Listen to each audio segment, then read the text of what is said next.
Teresa was one of my favorite people in this whole world. And I have her picture here. I think I talked a little bit in my intro video if you guys have watched the trailer for our channel. Teresa is one of I called her my South Carolina mom. She was such a good mentor to me. I didn't know it at the time, but she was mentoring me in my spirituality and all of the things that I do and how I grow in my own life. And she passed away in 2017, which was really, really sad for me because she was like a mom to me. She really was. But I knew I had seen her in August 2017, and I knew then that it would probably be the last time that I saw her. But I wanted to talk with you guys a little bit about what I do with Teresa. And when I have a hashtag talking with Teresa, and how that works. So one of the things that I do is I channel Teresa. So it happens a lot in motor vehicles. And I think I talked about this in the intro, like when I was traveling in Vegas, when I was driving back from the Grand Canyon, when I was traveling in to Cabo on the airplane, she came to me. She'll come to me a lot of times, like when I am driving, just driving along. She and I will have conversations like we're here in real life. And I found like 100 pages of her text messages the other day, and really it was truly amazing. And it's nothing like having her in person here with me, but I really truly do love Teresa, and she was such an amazing being and such an amazing human, and she still remains an amazing human. And I've been involved with her in past lives and things too, and so it's amazing because she led me to be able to find that my first house. She really helped me. I found the house that I live in now that's haunted, and she must have known somewhat that it was haunted because she was like, "Baby, go get your house, okay?" And we bought this house and it's haunted. And you know what? She never seemed to care that it was haunted. She was like, "That is your house. That's the house you need to be in." And she was so right. It is the house that I need to be in. And so I really want to talk with you guys. She was such an amazing person. She was like a Don. She was like she was super connected. She was a real estate agent. So yeah, she did have a lot of like clients and people she talked to. She had owned a antique shops for a while. So she like knew a ton of people. And I lived in Charleston, South Carolina at the time.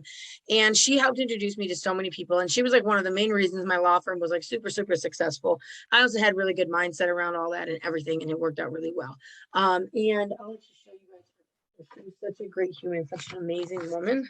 This is her with my son, the only child that she was actually alive with at the same time. And then she found out when she found out I was having a baby, she was like so excited, so through the roof. As soon as I had the baby, she came and visited him and she held him. And it was like such an amazing moment for me. And, Teresa is a really good guide for me, not only as a spirit who I can connect with and who can guide me, but she's also as just how she lived her life and how she treated people and how she always believed in people and she was always kind to everyone. And she really was an awesome human. So I want to talk to you guys a little bit more about what I do to channel her. So a lot of people sometimes are like, well, how do you do channeling? How do you do this? How do you do that? So when I do channeling, I will usually sit in meditation. I like to listen to like American Indian drumming or Native American drumming, or I listen to something that kind of has a beat when I'm going to be doing channeling so that I can connect. And what I do is I connect and then I just start. For me, it's easiest just to start writing out everything that I hear or see. Now, obviously, when I'm driving, I'm not writing. I'm just thinking and talking and having a conversation. And that's the hardest for me because I can't write it down. I don't do a good job of remembering what I channel. But if you want to channel someone, I would say find a way to get kind of like where you want to be and kind of how you want to be.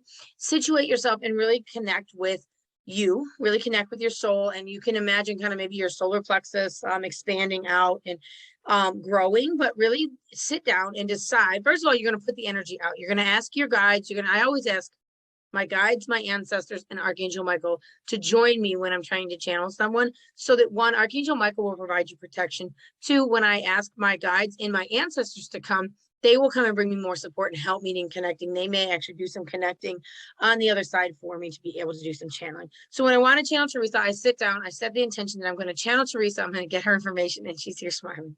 I'm going to channel Teresa. I'm going to get connected with her vibe and her spirit and her soul and her energy.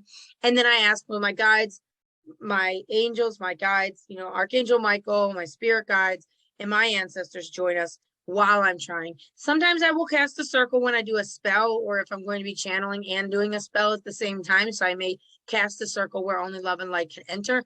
But casting a circle can be as complicated or as simple as you want. but sometimes I will cast a spell. But the main things I do is I sit down and I set the intention. I let the universe know the energy I am putting out is that I want to channel so-and-so.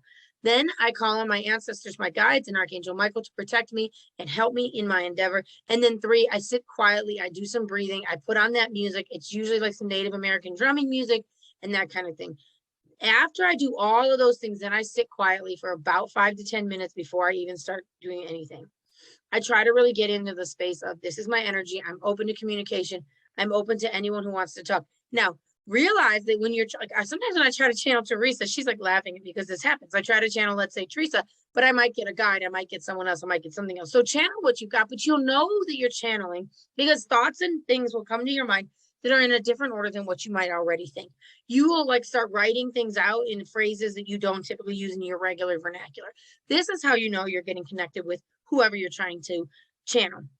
When I start writing, I will be writing the kind of phrases and words that Teresa used a lot. And it's kind of funny because it's like, I don't use those phrases. And she was very Southern and I was born and raised and grown in, Cleveland, Ohio. I mean, I lived in South Carolina for about 6 years, so I got the y'all thing going.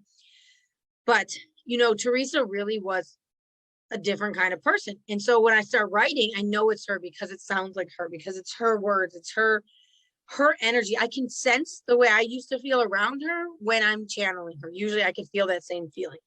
She will give me great advice and I'll ask questions. And you know what? The biggest thing about channeling or meditating or connecting with your guides in any way is pushing the envelope. So after you've connected, ask and then what? And, right? So they might say, you're going to go places, like where? Things are going to be successful, like what? Okay, so when you start pushing the questions, asking more, they may not have the answer and they may. And sometimes you'll try to channeling someone and it might not work. You might get some spotty answers. And later in the day, something will pop into your head. Okay, so you never know what's going to really hit you. But this is how you work on channeling. This is how you work on channeling a spirit. This is how you come to know a spirit. And it can be, you can start by channeling your grandmother. You can start by channeling your friend who's passed away, whoever. Okay, I will tell you that if it's an older spirit that I'm feeling, like if I start channeling and it's an older spirit, I see like a rocking chair. Okay, if it's a younger spirit, I don't see the rocking chair. I will usually see men and women. I kind of can feel gender, and I usually think women are over here. This is my right side, and men are over here on my left side because women are better, right? We should always be right, always. So anyway, and just kidding. But so you may start to learn those things. But when you're trying to channel, say you're struggling. I'm trying to do this. I'm not getting any words, no words, pictures, images, scents, smells, hearing. None of my like clear senses. Like, and I'll talk about this some more. And you can check it out on my YouTube video. I have, or email me, or message me. I have a whole video about what clear you might be. But like, what do if you're getting 0, like you're okay, I did the meditating, I got the music going, I asked all my people to join me, and I'm getting nowhere. I want you to start writing down what sensations you're feeling. Are you feeling tingly? Are you feeling warm anywhere? Are you feeling weird? Okay, you're not feeling anything. Start writing down whatever you are thinking. Okay, start writing down, key, sanitizer, key, USB drive, whatever. Just start writing down every word. Shoe, sock, whatever, lane, whatever words jump in your mind. Start writing them down. The more you sit and contemplate thought with the intention to channel someone, with the intention to get messages from your guides, or the intention to really get information from your meditation and journaling, the more you sit in that space, the more the information will start to flow to you. So remember that. I want you to remember that there is no right and wrong way to meditate or channel someone. Write down whatever's in your mind, and eventually sentences will start to flow. Eventually you'll get rid of the gunk and the noise and the clamor in your mind, and you'll really get into the meditation and where you want to be and all the things that you're doing. So remember, everything is energy. Really call on that energy. If you open a circle before, at the end, you want to close the circle. Okay, make sure you close the circle. And here's a really, really important thing. It is actually kind of hard for spirits to communicate with us. Like, not ridiculously difficult, but harder because they're not here on earth, right? So remember to thank your guides, remember to thank your ancestors, remember to thank Archangel Michael, and remember to thank whoever you were channeling or whoever you connected with. Remember that thanking your spirit, your soul, your guides, your ancestors, the angels, and and on and on and on. Gratitude goes a long way in creating abundance. And when you're super thankful for the messages that you're getting, and then you take those messages and you utilize them in your life and you come back and tune in for more, the spirits like that energy. They like the energy of gratitude and thanks and happy and joy and abundance. So when you finish, make sure you close your circle. Make sure you're saying thank you for the information you got. Make sure you thank the guides and everybody for everything you've got. So I will actually post on the YouTube page at the end of this video, a little video of me channeling Trecia so that you can access that information and see. I channeled her for about 30 minutes last summer, and I want you guys to be able to watch that. So let me know if you guys have any questions. I'm here. If you guys just want an intuition session, I'll do a free coaching session with anybody who calls me. I will help you to learn how to channel or do whatever it is you're trying to do. So give me a call.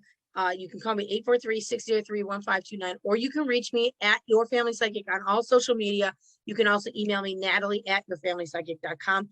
Thank you so much for watching. Like, subscribe, and comment below if you like this video. Thank you.